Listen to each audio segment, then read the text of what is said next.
On ಮಾಡಿ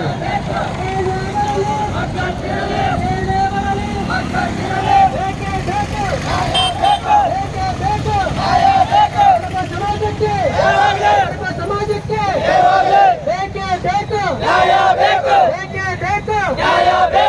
ಆಗಲೇಬೇಕು ಆಗಲೇಬೇಕು ಶಿಕ್ಷೆ ಆಗಲೇಬೇಕು ಆಗಲೇಬೇಕು ಆಗಲೇಬೇಕು ಶಿಕ್ಷೆ ಆಗಲೇಬೇಕು ಬರಲಿ ಏನೇ ಬರಲಿ ಬೇಕೇ ಬೇಕು ನ್ಯಾಯ ಬೇಕು ಬೇಕೇ ಬೇಕು ನ್ಯಾಯ ಬೇಕು ಸಮಾಜಕ್ಕೆ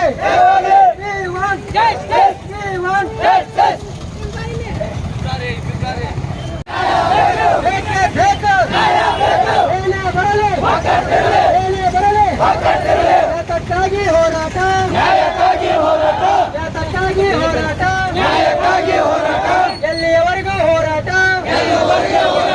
ಎಲ್ಲಿಯವರೆಗೂ ಹೋರಾಟ ಧಿಕ್ಕಾರ ಧಿಕ್ಕಾರ ಧಿಕ್ಕಾರ ಧಿಕ್ಕಾರ ಬೇಕೇ ಬೇಕು ಬೇಕೇ ಬೇಕು ನಾಯ್ಡು ಮೇಡಮ್ ಅವರು ಅಲ್ಲಿದ್ದ ಯಾರು ಅಲ್ಲಿರ್ತಕ್ಕಂಥ ಮಹಿಳೆಯರು ಯಾವ ಮಹಿಳೆಯರು ಅವ್ರು ಗಂಡು ಬಿಟ್ಟವರು ಜೋಗುಗಳಾಗಿ ಭಿಕ್ಷೆ ಬಿಡೋರ್ ಜೋಡಿ ಪೋಸ್ಟ್ ಕೊಡ್ತಾರೆ ಹೊರತು ಅವ್ರ ಜೀವನದ ಬಗ್ಗೆ ಆಧಾರಿತವಾಗಿ ನೋಡ್ತಕ್ಕಂಥ ಇವತ್ತು ಯಾವುದೇ ಅಧಿಕಾರದಾಗಿದ್ದವ್ರು ಮಾಡ್ತಾ ಇಲ್ಲ. ಒಬ್ಬರೇ ಅಲ್ಲ, ಅಧಿಕಾರದಲ್ಲಿದ್ದವರು ಯಾವ ರಾಜ್ಯದಲ್ಲಿ ಯಾವ ಮಹಿಳೆ ವಿರುದ್ಧ ಏನು ತೊಂದರೆ ಆಗುತ್ತೆ ತಕ್ಷಣವೇ ಹೋಗಿ ಆ ಮಹಿಳೆಯ ನೋವನ್ನು ಅಳಿಸುವಂತ ತಾಕತ್ ಅವರಲ್ಲಿ ಇರಬೇಕು ಹೊರತು ಆ ಅಧಿಕಾರದಲ್ಲಿ ಇರಬಾರ್ದವರು. ಈ ಘಟನೆಯಾಗಿ ಈಗಾಗಲೇ ಧಾರವಾಡದ ಘಟನೆಯಾಗಿ ಈಗಾಗಲೇ 8 ದಿವಸ ಕಳೆಯಕ್ಕೆ ಬಂದಿದೆ.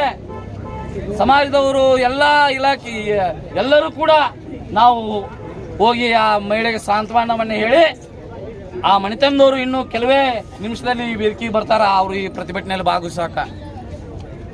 ಆದ್ರ ಆದಂತ ನೋವೇನು, ಅವ್ರ ಮನೆಯವ್ರು ಯಾರು ಗಂಡ್ಮಕ್ಳಿಲ್ಲ ಅಂದ ತಕ್ಷಣ ಅವ್ರ ಮೇಲೆ ಅವ್ರ ಮನೆಯನ್ನು ಇರ್ತಕ್ಕಂಥ ಹೆಣ್ಣುಡ್ರನ್ನ ಚುಡಾಯಿಸಿ ಅವರು ಬಾಲ್ಯ ಅಂದಾಗ ಅವ್ರ ಮೇಲೆ ಬಲಾತ್ಕಾರ ಮಾಡಿ ಈ ರೀತಿ ಸಣ್ಣ ವರ್ಗದ ಮಹಿಳೆಯರ ಮೇಲೆ ಮಾಡ್ತಕ್ಕಂಥ ದೌರ್ಜನ್ಯವನ್ನು ಖಂಡಿಸಿ ನೀವು ಇವತ್ತು ಪಾದಯಾತ್ರೆ ಮಾಡಿ ಜಿಲ್ಲಾಧಿಕಾರಿಗಳ ಕಾರ್ಯಾಲಯಕ್ಕೆ ಬಂದಿದ್ದೀರಿ ಬಂಧುಗಳೇ. ಇದು ಕೇವಲ ಒಬ್ಬ ಮಹಿಳೆಗೋಸ್ಕರ ಅಲ್ಲ, ಇಡೀ ರಾಜ್ಯದಲ್ಲಿ ಇಡೀ ದೇಶದಲ್ಲಿ ಯಾವುದೇ ಸರ್ಕಾರ ಇರಲಿ ಆ ಸರ್ಕಾರ ಕಣ್ಣು ತಗಲಾರದಕ್ಕೋಸ್ಕರ ಇವತ್ತು ಬೇಟಿ ಪಡಾವ್ ಬೇಟಿ ಬಚಾವ್ ಹಾಳಾಗಿ ಹೋಗಿದೆ ಬಂಧುಗಳೇ. ಮಹಿಳಾ ಸಂರಕ್ಷಣೆ ಇಡೀ ದೇಶದಲ್ಲಿ ಇಲ್ಲದ ರೀತಿ ಒಳಗೆ ಇವತ್ತು ಎಲ್ಲ ರಾಜ್ಯದೊಳಗೆ ಅತ್ಯಾಚಾರ ಅನಾಚಾರ ಪ್ರಾರಂಭವಾಗಿದೆ.